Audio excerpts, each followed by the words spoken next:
On this week's Faster Than the World podcast, we give you the rundown of all 11 big developmental signings and our individual picks of who's going to be the breakout star of this class of 2015. We give you a review of the 5 big matches from the NXT show and a preview of next week's show. It's the Faster Than the World podcast. Ready, Jake? I'm ready. Here we go.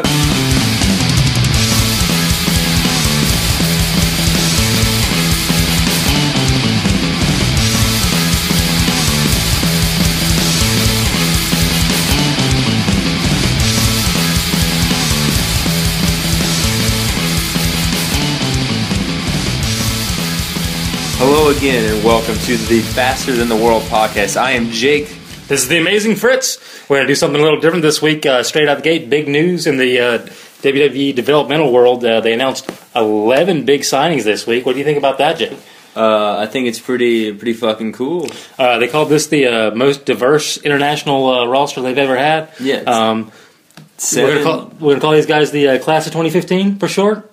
For sure, let's do it. Okay, let's give it a rundown. Start with the ladies. First up, I got Cassie McIntosh, a native of Australia, and I'm seeing her trained by Lance Storm. You got anything else on her, Jake? Not much else on her. Tyler Breeze and Emma both trained under Lance Storm themselves, so I guess that obviously there's an cool class there. I'm sure she's going to do real good.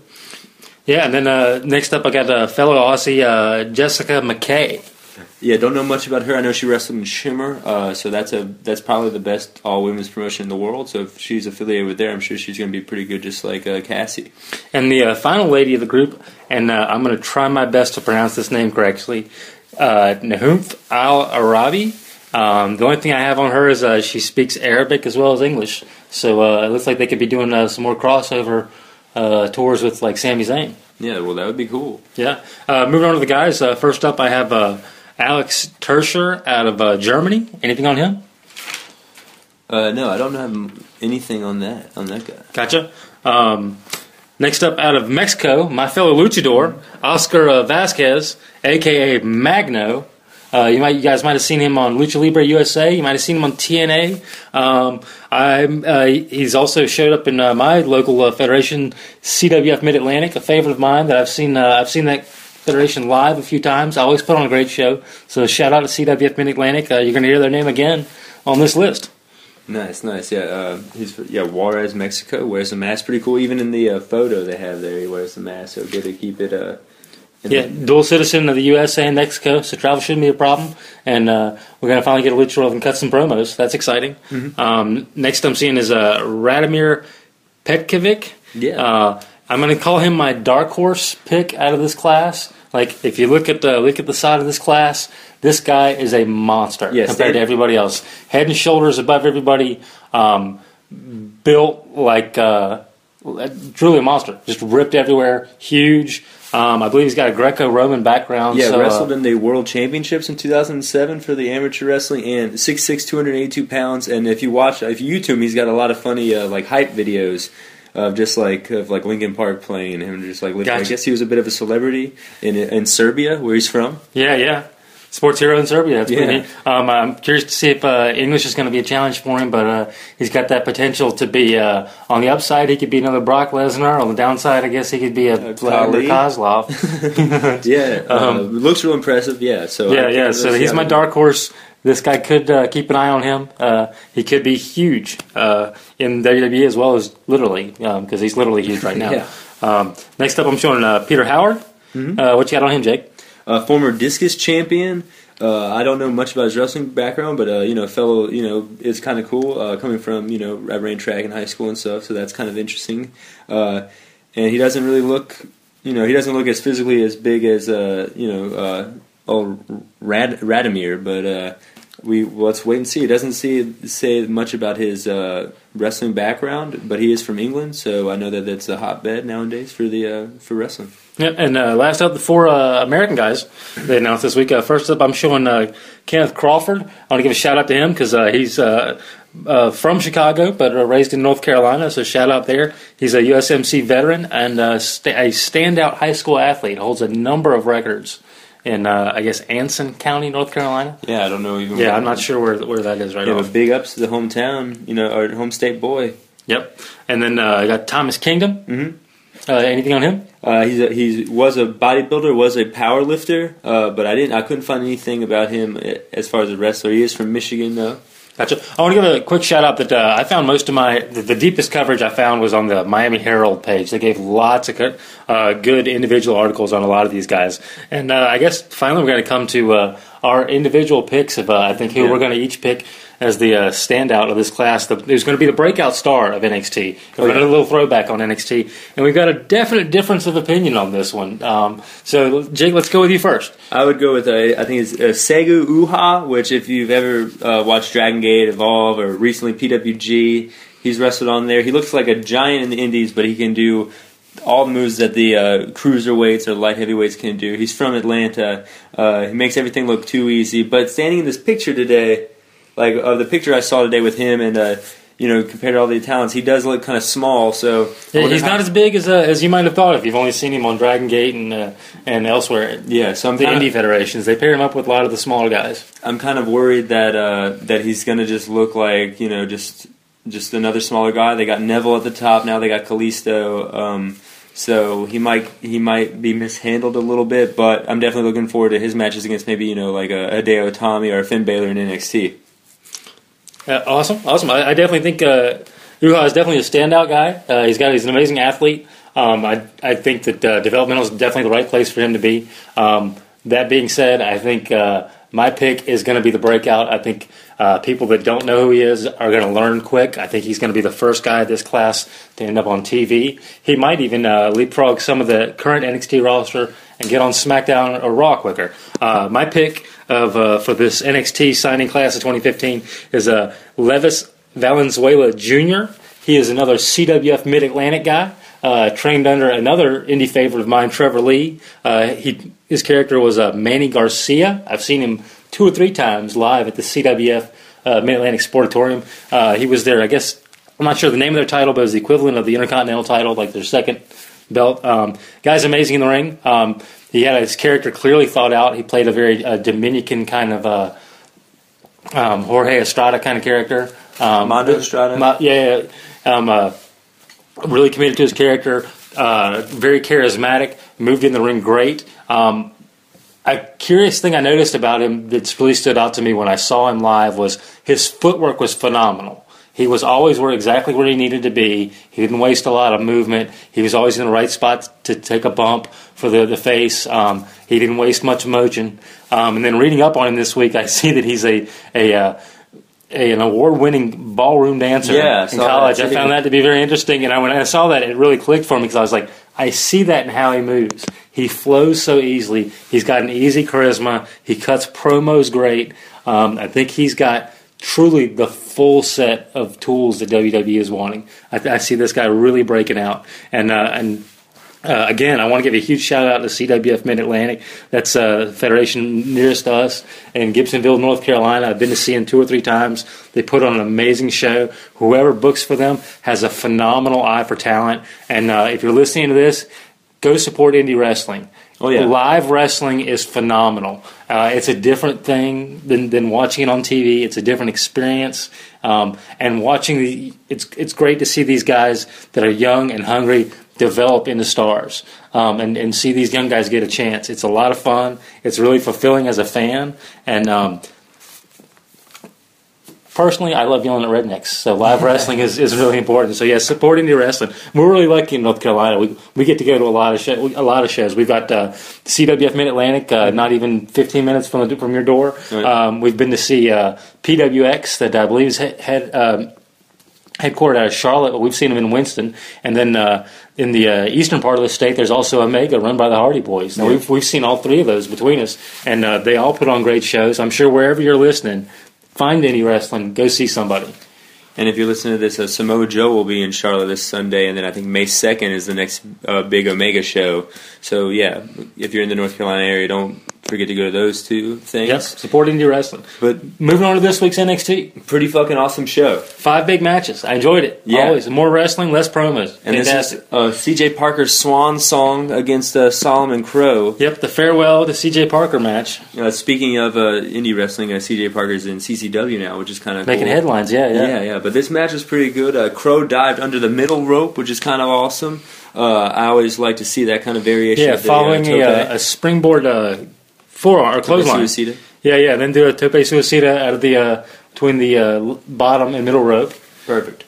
Yep, always exciting. And then I like the finish where he splashed Parker's leg and then went for his finisher. They're calling the stretch muffler.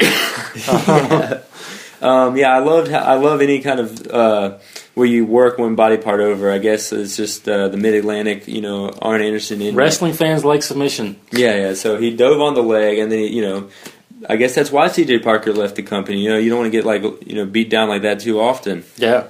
Moving on, we had a Baron Corbin match versus Steve Cutler. And typical Baron Corbin match. If you blinked, you missed it. We had a blink on our feed, so we missed it.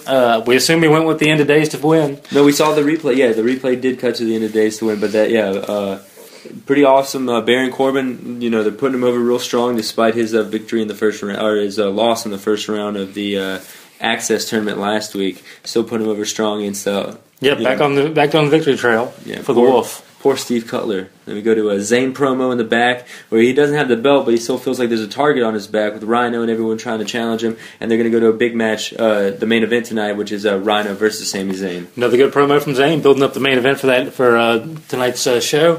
And glad to see him back. Glad to see him talking. Glad to see him on camera. Another group that I'm glad to see talking, the Staten Island Strike Force, as you like to call them. Indeed. Came out to the biggest pop of the night. Everyone, running down the, kind of like the modern day Road Dog, if you will. With the crowd's definitely behind the intro for Enzo, Big Cass, and Carmella. They came out and cut a promo, where another great Enzo promo, where he runs down a list of things, getting pops from the crowd over and over and over. Kind of a throwback to what a few guys used to do in ECW, but he's such a great talker. I like seeing him do it. Builds up Cass and Carmella while he's talking also. Passes off to Cass. They're throwing up the challenge to Blake and Murphy, reminding you that's who they're feuding with. Mm-hmm. Good stuff. Yeah, and then we go and then they wrestle. Is it Angelo Dawkins and Sawyer Fulton? Yes. A couple guys they built up as having big amateur backgrounds. I believe I'd seen maybe a month or so online that these guys were part of maybe a possible four-man stable, all with similar backgrounds and done up in the singlets. And cool. We might be seeing some more wrestling headgear. Yeah. I believe Sawyer Fulton was rocking that. Yeah, that Rick Steiner headgear. They did some nice double fireman's carries, which is kind of fitting of the character, and good uses of the double team tag team maneuvers. But then Blake and Murphy come out and give Carmella's pink and red roses respectively. Yeah, it's intending to be apologizing for her taking that bump before Mania a few weeks ago. This is true. And then the match kind of builds to a big hot tag from Big Kaz into the double team maneuver where Kaz just throws Enzo off the top rope. So, that was a pretty great match. So Enzo and Kaz looking strong into their probably possible tag title match. And then afterwards, Enzo and Cass kind of confront Carmella a little bit, like, what's going on with these roses? What's up with those? How did you get them? And she's showing them, and they're a little curious. I wonder if they're gonna have Carmella turn on them. Possible. I wonder if that's where this feud's going. But definitely continuing the Blake and Murphy angle. I like it. I like seeing Enzo and Cass in front of the camera more than Blake and Murphy a little bit. I think they're more comfortable. And then we go into Alex Riley promo. Still wants Owens, even though Owens handedly took care of him in his home state of Cleveland. Yeah, beat him clean. Riley didn't really, I can't recall, mount a whole heck of a lot of offense against Owens. Owens handled him with no trouble. But I guess Riley thinks that somehow 2 weeks of rest is going to make him a new man. Well, even though 3 years of rest didn't do it the first time. Well, he's down there at the Performance Center, so he's got top trainers and everyone helping him out. We never know what's going to happen. That's right. Funaki's teaching him secret ninja tactics. Funaki is a master of evil. And then we move on to Blue Pants and the glad to see old Blue Pants back. Yeah, and shout out to her. The debut of Dana Brooke. The match never really got going. Dana Brooke, they're now calling the Total Diva. Yeah, good name. Definitely getting over more of that she's the hot chick that knows it. Yeah, definitely the gimmick we called for, and definitely like seeing her work it. I liked how she did the cartwheel foot choke. seemed kind of interesting. Never seen that move applied. Yeah. And then the handstand into the foot choke. Yeah. And her finisher was like a fireman's carry into a Michinoku driver. Yeah, indeed. It was a good finisher. Normally I sing the praises of the NXT Divas division all the time. Tell you it's the best Divas matches you're going to see anywhere. Mm-hmm. This match was awkward.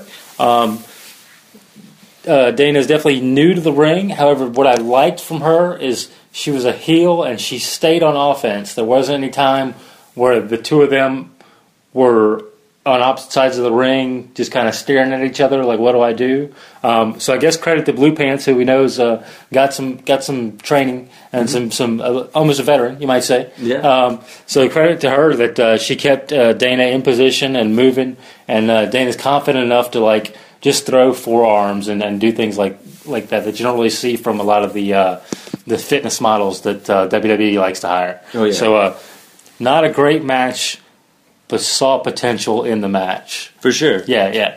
Maybe a feud down the line, with maybe all these guys getting called up. Indeed. And then we went into the main event, Zayn versus Rhino. This is kind of a cool, not necessarily dream match, because you never would expect this match to happen if you were fans of these guys prior to NXT. But still, it was a pretty awesome match. Rhino really taking down Zayn in the early going, kind of building Zayn, firing back. Yeah, it was definitely a back and forth match. Definitely a throwback to an El Generico kind of match, like you might see. Definitely him getting almost ragdolled around the ring quite a bit by the bigger, stronger Rhino in quite a few spots. My particular favorite spot was Rhino catching Zayn, who had climbed to the top rope and done a cross body block. Rhino catches him, throws him up into a fireman's carry, and then into a cutter. Fantastic spot. Enjoyed it a lot. It was pretty awesome. But then Rhino goes for the gore. Zayn moves out of the way. Rhino takes out his shoulder on the ring post there, and that allows Zayn to hit him with the big kick for the victory. Great match, great main event, heading out to a great show. Indeed. It was fantastic. Great finish. Sami Zayn main event. Always happy with that. Excited with the big news. Excited with the matches tonight. Excited. Great show this week. Looking forward to next week. 2 big matches they announced tonight. First one was a 3-way number 1 contenders Divas match. We're going to see the return of Charlotte and Bayley, who's had a real rough go of it recently, and Becky Lynch, who's wondered why she hasn't been in the running for a Divas title shot all along. So I'm sure we'll see those 3 ladies and probably see Sasha Banks again. Yeah. Who you got? Out of those 3, Becky Lynch. All right, I'm going Charlotte. I think this is going to be Charlotte's last match in NXT before she goes up to the main roster. I don't really see much of what they can do with her down in NXT. Yeah. I think with all these signings, either some people are going to be let go or moved up pretty soon. Yeah, and then we got Riley versus Owens 2. Everybody's excited for that, and by everybody, I mean people with the last name Riley. Oh, I don't know if you've been on Twitter. They've been going back and forth on Twitter as well as on NXT. So, yeah, very interesting match. Good main event for next week. Should be awesome. Faster than the world. See ya. Can't slow down.